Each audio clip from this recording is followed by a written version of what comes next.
Hello, my name is John Burris. Thank you for watching this video. This video is called New Anatomy versus Old Anatomy. In this video, I'll be sharing you some exciting new ideas about anatomy itself. Most of us have been taught to believe in an anatomy that's perhaps hundreds or thousands of years old.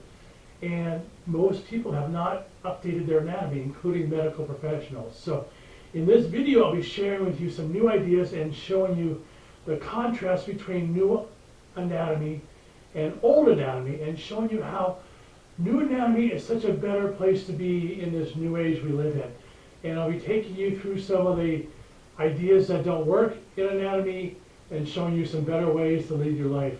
And after all, we've been in these bodies for thousands or even a million or 2 years, and our anatomy hasn't changed that much. We still have 2 arms, 2 legs, 1 head, a nose, 2 ears. Yet our perception of our anatomy continues to change. However, in most people's cases, the anatomy you're still studying today is hundreds of years old and has not been updated. So in this short video, we'll be sharing with you some leading edge ideas about how to update your anatomy about your own human body. Imagine for hundreds of years that people believed that the moon was made out of green cheese, and that was their belief system. Well, when it comes to our own anatomy, we're so far behind in our perception of our own reality, and that is holding us back. So we'll share with you some interesting ideas to update your beliefs about your own anatomy. The anatomy that most of us have come to learn about came from Europe in Western scientific anatomy, and it was basically came from the morgues and hospital basements where doctors were cutting up dead bodies. And it came at a time when basically, for example, in England, there was a rule that said doctors had to have so many hours of dissection training. So they were digging up bodies from graves, and they were basically a drunk on the street who was halfway there was basically disappeared, never get it home, because basically people found a way to take him out and bring him to the morgue to dissect, because doctors needed bodies. So that's how we learned about anatomy. Gray's Anatomy from Henry Gray, written in 1860 or so, still in publishment today, and that was the basis of our anatomy. It's working on dead bodies in basements of hospitals. So I'm going to show you living anatomy and how living anatomy is so much better and different. It's a whole different way to see the world. I mean, anatomy comes from all over the world. You've got Middle East anatomy, and Egyptian anatomy, and Eastern anatomy, and indigenous anatomy, and so many ways to see anatomy. There's body-mind anatomy, how your emotions affect your cells. So in the current model that most of us are being taught in, it's a very limited model. It's very cell-based, science-based, and it limits us in our ability to perceive our own human anatomy in a correct form. So we're going to update some of those beliefs for you today. One example is the human heart. For example, in 1648, William Harvey discovered that the heart was a pump. It's a brilliant discovery for its time. Before that time, it wasn't really known what the heart actually did. It pumped blood through the body. And that's still the model we're following today. The heart is just a dumb, stupid pump. So that's old anatomy. And yes, the heart is a pump, but it's so much more. In Paul Pearsall's book, The Heart's Code, he talks about the emotions and memories stored in the heart. Well, most scientists don't believe that. Most medical doctors don't believe that. If you have a heart transplant, the heart carries with it the story of the person's life who donated the heart. The new person who gets the new heart all of a sudden has new memories, new dreams, new wishes and desires. It's all carried in the heart. People don't realize as well that Monday morning is the greatest time for heart attacks in America, between 4 a.m. and 10 a.m. People they don't go out and their 5-mile run on Sunday night. No, they're stressed out because they have to go to a job they don't like on Monday morning. So the heart is more than just a pump. That's old anatomy. New anatomy is the heart is an emotional center, and it carries emotions, and it carries fear and anger and hurt and all those emotions we don't know how to process. So that's new anatomy. Old anatomy, the heart's just a pump. New anatomy, the heart's filled with emotions. It's the center of love and joy and memories and all kinds of emotions. That's the distinction. One of the biggest distinctions between new anatomy and old anatomy is this. About 350 years ago, René Descartes in France created a belief called the Cartesian model. The Cartesian model states that the body is a machine and all the parts are separate. Well, that's still how old anatomy functions. It believes the parts are separate and the body's just a machine where you can replace the parts. For example, if you have a knee problem, the Cartesian model called mechanism believes it must be coming from your knee. If you have a hip problem or back problem, the Cartesian model of mechanism believes, well, it must be coming from your hip or your back. That's the old model. New anatomy says this. It's probably coming from someplace else. For example, in the work I've done over 40 years, if somebody has a knee problem, it's most likely coming below the knee and the shins or the ankles being disturbed. If they have a hip or back problem, it's mostly because of a rotated leg coming from a sprained ankle when they're younger, or a broken foot that never got corrected, and it caused a rotation of the leg. Well, in old anatomy, all they do is see the injury site, and they don't necessarily treat the whole body, they treat where they see the injury is. So new anatomy is different. It sees the whole body in holism, and it corrects the pattern rather than just work on the symptoms of the pattern. So here's a picture of the difference between old anatomy and new anatomy, where the green star is. That would be a back problem, and most doctors say, oh, you need back surgery. Let's cut you open and fuse the spine together. But in new anatomy, we look at the whole leg and the hip. You see all these arrows pointing to rotations. You have counter rotations. Every time you cross a joint, the body counter rotates the other way to self-correct. So in new anatomy, look at the whole leg and say, wow, somebody has a sciatica problem or a hip problem or a lower back problem because they have a rotation in their leg and a shortness in their leg. Where in old anatomy, they just look at the injury site and go, wow, let's do surgery here, or let's tighten up here. So that's the distinction. New anatomy looks at the entire body, where old anatomy just looks at the symptoms or where the pain is felt. So we see here how the cow picture here is divided into parts. And all those parts are labeled with different names. You have the ribs, and you have the tenderloin, and you have the filet mignon. All the cow parts are named. So the cow isn't one big piece. It's all different names and different parts. You know what? We're not much different. According to the old school of anatomy, we're just a bunch of parts like the cow is. And here's a picture of the human body according to the insurance billing code system. So each part of the body has a code to it. For example, if you have frozen shoulder, it's 23020. If you have a dysfunction in cervical spine C6 to C7, it's M50-123. If you have a right carpal tunnel, it's G56.01. That's what's crazy, because old anatomy puts us into parts and billing codes.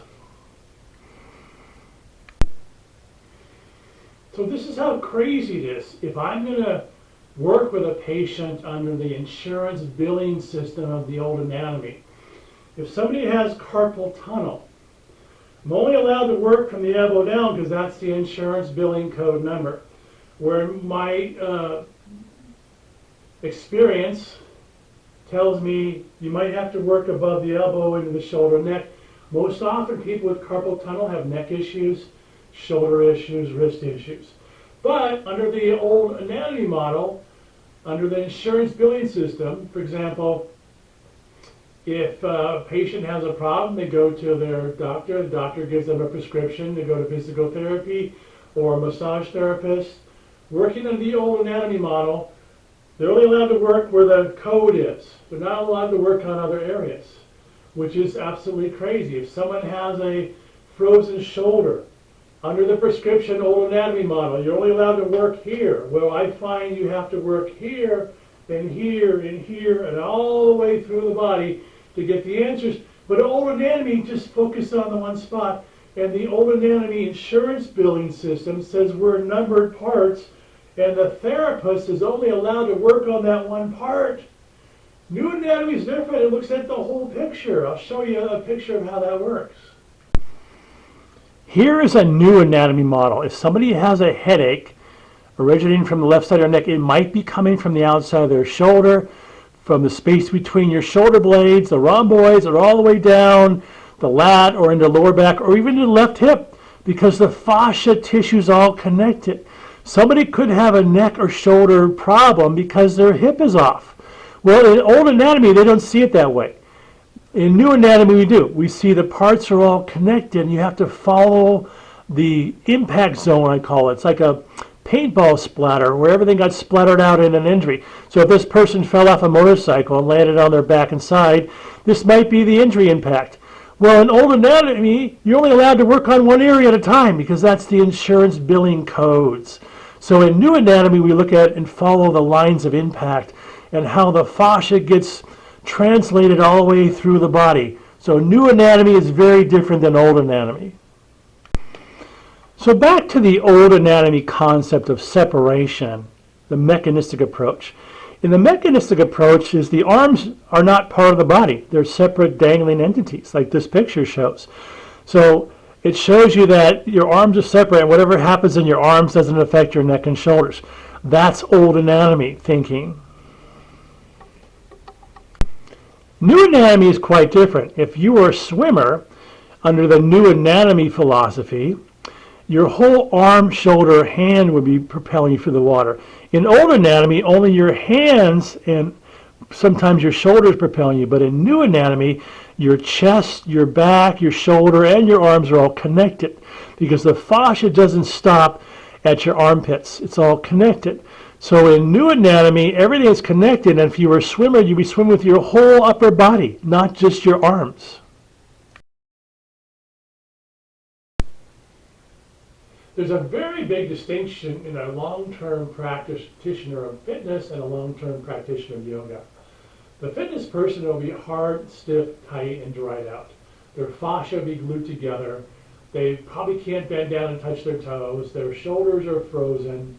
Their energy is depleted because their fascia and energy flow is depleted. But somebody practicing yoga for a long term, which is part of new anatomy, going to be more vibrant, probably have fewer aches and pains, more upright, more flexible, and a whole different life experience. Because new anatomy is based on hardening your body. Old anatomy is based on hardening your body. New anatomy is based on softening and lengthening your body. It's a whole different experience. So they're really distinct in their practice there. You know, the modeling is quite old, and we still follow it. I've had world famous athletic trainers call me up, tell me how they collapsed the gym with back spasms because they were doing bicep curls, and all of a sudden their back went out. They're doing more core work, more hardening their back, and their back still went out. So chronic back problems are not cured by core work, by hardening your back. They're actually made worse. I've worked on medical doctors who I had to educate about their back problems. And one particular medical doctor just out of medical school, training to be an orthopedic doctor, he says to me, well, why don't we learn this new anatomy stuff in medical school? I said, well, you'd probably be out of a job if they taught this because no one would need your services. I've also talked to a recent student, a medical student, she's in her third year, and I said, what do you know about fascia? She says, I think I heard about it once, for 5 minutes in a class. So fascia is not talked about in medical school because it's unimportant. It's just waste material. New anatomy focuses on the fascia and the length and the energy of the body. Old anatomy focuses on muscle strength and muscle tightness. So here's another way to look at things. This would be a hole in the wall. So imagine if you're moving furniture around the house and you basically bump in the wall and you put a hole in the wall. Well, in old anatomy, the philosophy is if you have an injury, let's put muscle on top of it. Let's bury muscles. So you might go to a physical therapist or a sports trainer and they'll work with machines and free weights and bands and they'll build muscle on top of an injury, thinking it'll cure. Well, you know what's that like? That's like taking a picture here, your hole in the wall, and putting a picture on top of the hole going, wow, we fixed it. We fixed it. So I can't tell you how many clients I've had over the years who come to me after months of physical therapy and say, why am I not better?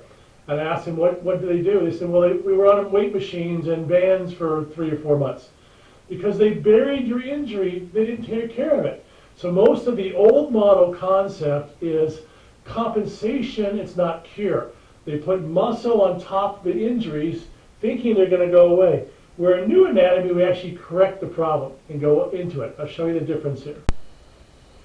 So I have some really exciting models to show you about new anatomy versus old anatomy. So there's a number of lines of fascia running through the body. They crisscross and they overlap at times. And what happens over time, they fuse together. They fuse together because of stress, because of injury, because of fitness and whatnot. So they fuse together. Well, in old anatomy, you go to the gym and you put more layers on top. You build more muscle on top of your fused body already. You fuse it even more, you cover it up with more layers of hard tissue. That's old anatomy, and that's the common practice. In new anatomy, what we do is we separate the layers.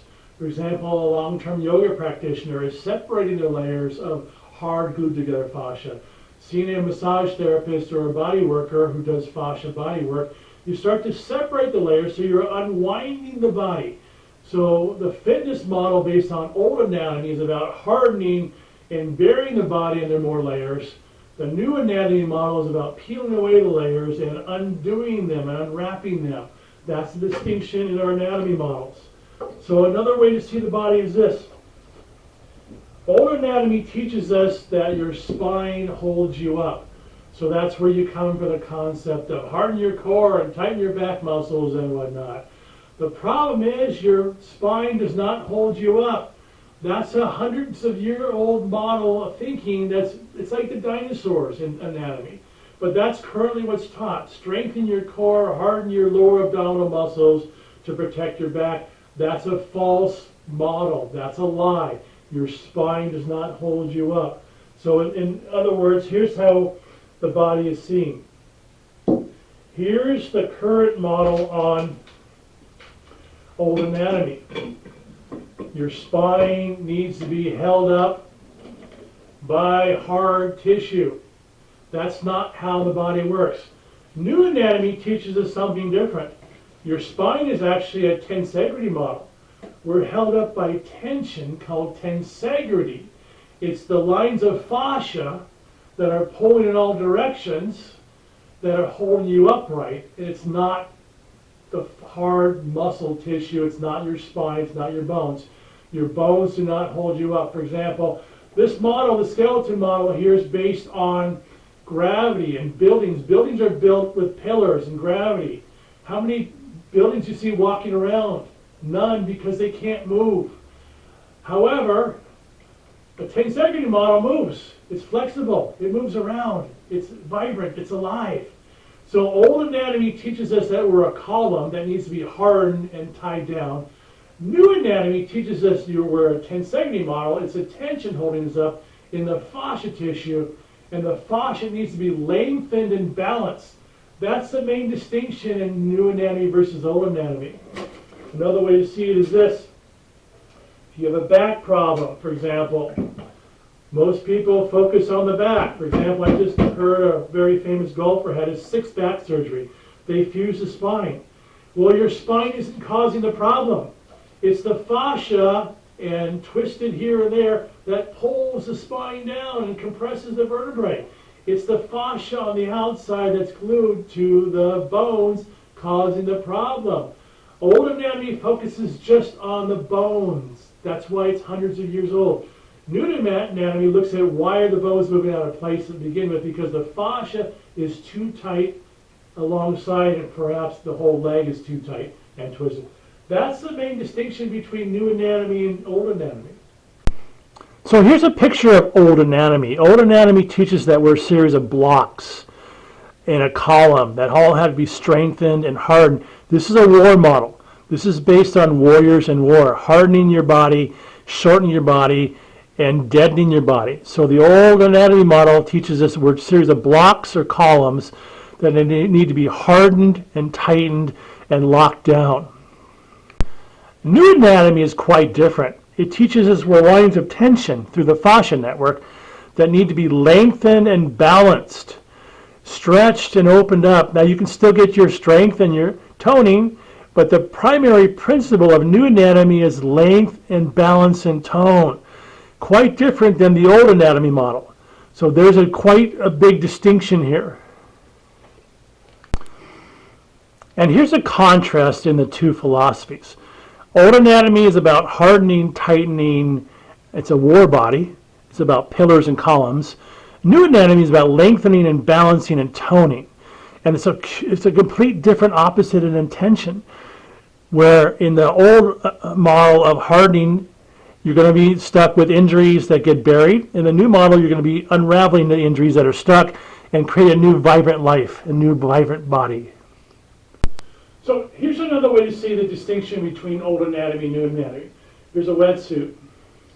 So in old anatomy, if you have a hip injury here, they believe it's coming from your hip. They'll give it a name. They'll call it arthritis or bone on bone. And they probably replace your hip or whatever they're going to do surgically. New anatomy says, well, maybe you're tugging from your knee. Maybe you're tugging from your ankle. And you're tugging, and these are all affecting you. This is all connected together. And that's how the anatomy of the body actually works. So I hear so many people who are following the old anatomy model saying, well, I'm tightening up my core muscles and my neck is soft because my teachers got so much training that they teach us how to keep our neck soft.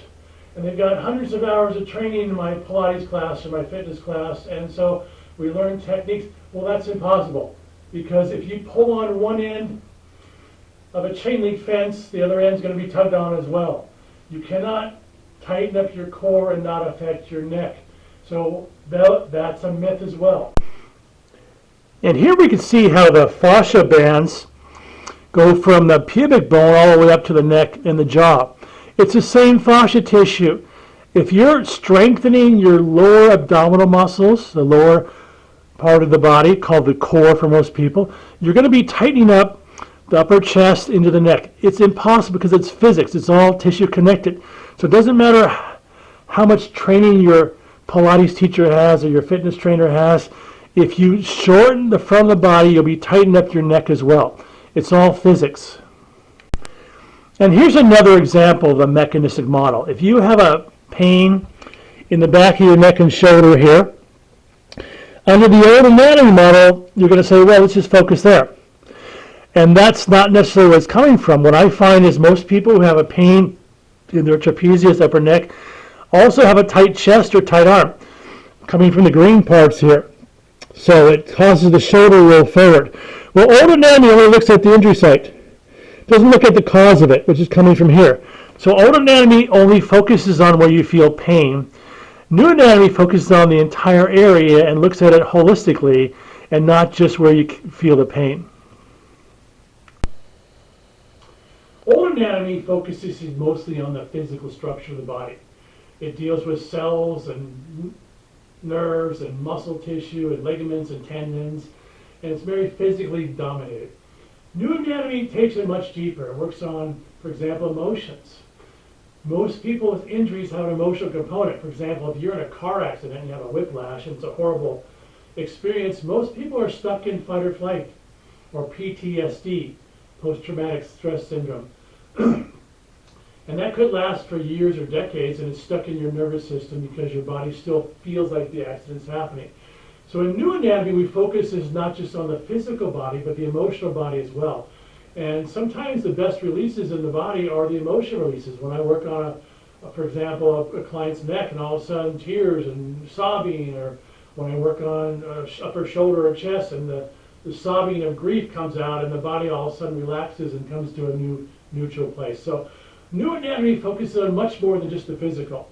Old anatomy is just mostly physically related, and it's a symptom of, old anatomy has created a disease out of pain.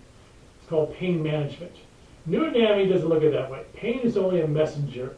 Where in old anatomy, they look at pain as a whole disease and have compartmentalized it as a disease in itself. We need to suppress the disease. Where new anatomy is we try to look for the answers to the disease, to the pain, and to try to uncover why it's there in the first place. Pain is only a messenger under the new anatomy code. Another thing that's interesting is the fascia in the body is the pathway to the chi, or the life force. And Most of us in the West don't necessarily grasp that concept. So if this is your spinal vertebrae, and the fascia is along the spine, it's the fascia that generates this life force energy, or chi, that travels all the way through the body. And what happens is it ignites the body in this powerful life force. And it's the fascia network that is responsible for the life of our bodies, because the chi runs through the fascia. Well, most scientists or medical doctors who are working in the realm of old anatomy don't have any concept of that. It comes from the East, from the Chinese and from other Asian cultures. The chi in the body runs through the fascia, and then old anatomy treats the fascia as waste material. New anatomy respects the fascia as life force important. So when we have new anatomy, when, for example, we're doing a yoga pose, we're stretching through our shoulders, we're igniting the chi that runs through our shoulders. And when we're doing a back bend, we're igniting the chi through our central column. That's the life force. So in new anatomy, we're trying to enlighten the body and bring out the life force in the body.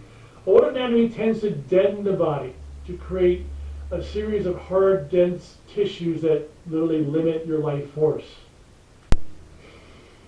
Another last concept is, in old anatomy, it teaches that the body just fails. It just fails. It fails. Well, in new anatomy, that's not true, because most of the people, what happens to them is because what they've done or not done their entire life. For example, if you have an ankle injury from playing soccer when you're 10 years old and you don't adequately correct it, not necessarily your fault, but we don't have a system that teaches us how to do that, then over time your ankle stiffens and hardens, you just walk it off, your shins stiffen and harden, you rotate in your knee, starting to have knee discomfort, and then above the knee it counter rotates the other way, and then 20 years later you're having your hip replaced because you didn't correct an ankle injury. Well, in new anatomy, we look at the whole body and we look at the whole structure, and we see that it just doesn't fall apart. Most of us have done the wrong things most of our life, and that's the distinction. So those are the two distinctions between old anatomy and new anatomy.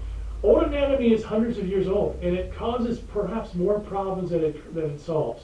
New anatomy is vibrant, it's alive, it creates a healthy, unique body to live in for the journey ahead. So here we are at the crossroads of our life. We have old anatomy that's hundreds of years old, and we have new anatomy springing forward. And we have this conflict in between. And we have institutions that are basically have embraced the old anatomy, and they won't let it go because it makes money. But a new anatomy is a whole exciting new place to be because it shows you the vibrancy of the body. So you can still believe in the moon made of green cheese, that's up to you. I don't. I believe in new anatomy, the energy, the life of the body, everything is connected. That's new anatomy. So going forward, there's all kinds of new opportunities for us going forward, showing that anatomy isn't stuck hundreds of years ago in the basements of hospitals dissecting dead people. New anatomy is based on yoga studios and massage therapists and body workers who are unraveling the mystery of the body and not necessarily cutting it up, looking at dead tissue. So thank you for joining me for this exciting video in this series. There are more leading edge videos to come. Please subscribe to my channel for more, or visit me at my website, johnburris.com. Thank you.